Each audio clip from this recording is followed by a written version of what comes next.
El 2 de abril de 1982 amaneció un poco gris, un poco lluvioso, un poco fresco, un poco otoñal en casi toda la República. Y la verdad que el rumor había empezado de madrugada porque quién más, quién menos, en la mayoría de las ciudades importantes del país hay algún destacamento militar, militares que tenían familias, contactos, amigos, y empezó a correr el rumor de que algo estaba pasando, hasta que a las 10 de la mañana apareció el comunicado número 1 de la Junta Militar. Era de la Junta Militar, todavía no era Estado Mayor Conjunto, y ahí el país supo que, abro comillas, habíamos recuperado las Malvinas. La Argentina es un país pasional, futbolero, inmigrante, fálico. La guerra fue fálica, ¿no? A los ingleses nos los vamos a coger, decíamos. Yo me acuerdo mucho una caricatura que vi una vez de Paturuzú con Margaret Thatcher, ¿no? Y la andaban haciendo afiches por todos lados. Los argentinos somos patriotas, somos solidarios, somos patrioteros, somos muy de llevar la bandera argentina en el alma, somos muy de abrazarnos, somos de amar y de odiar y de ponernos idiotas, porque también lo hacemos. Muy pocos fueron los reflexivos en aquellas horas de la guerra, ¿no? En aquellas horas del 2 de abril.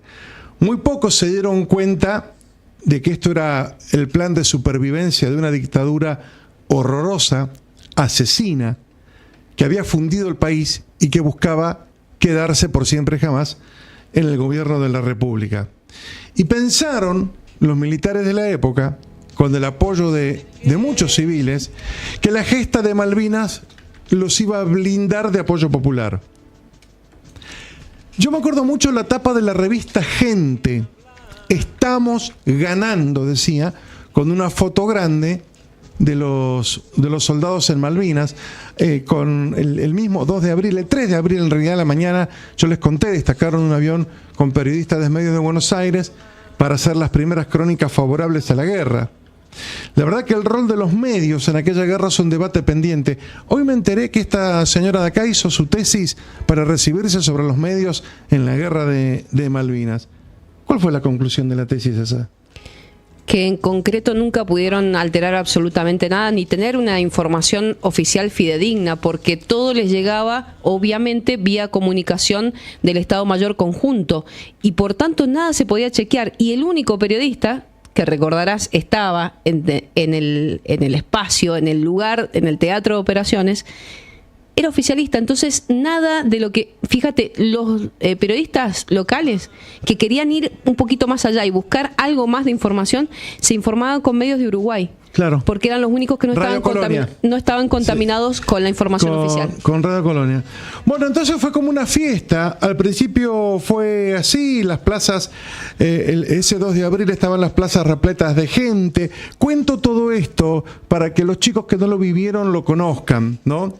La gente gritaba Argentina, Argentina y Galtieri corazón, como si fuera un mundial. Y Galtieri era Scaloni. ¿Entendés? Así se vivió en esa época. Yo lo viví. Tenía 17 años y lo viví.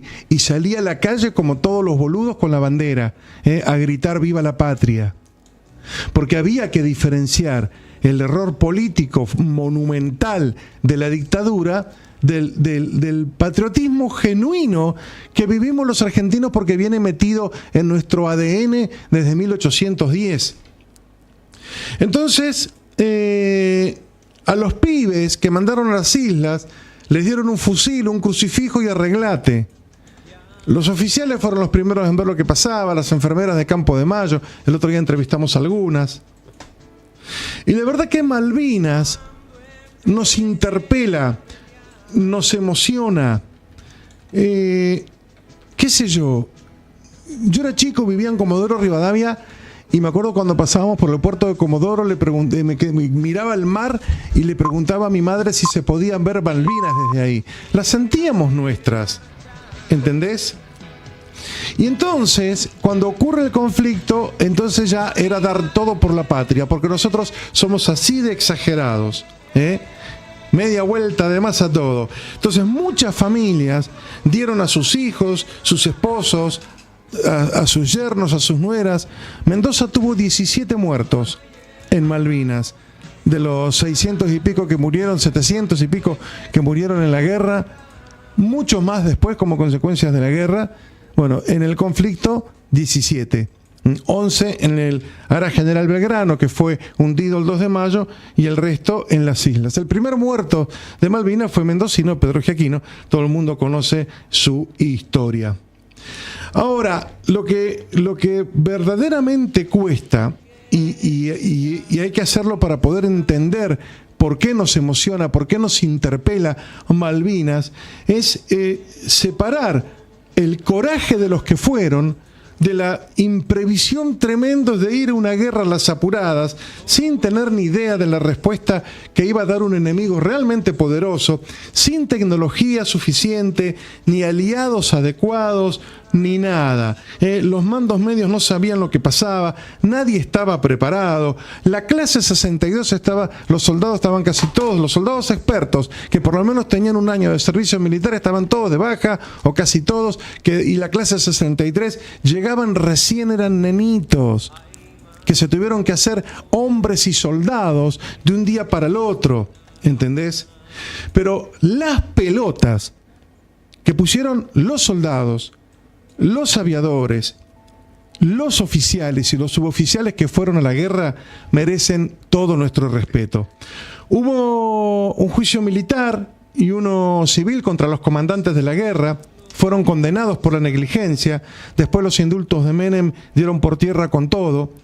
Quedó la investigación, y este testimonio que les contaba en el pase con Andrés, cuando uno de los oficiales más altos dijo: improvisamos toda la guerra.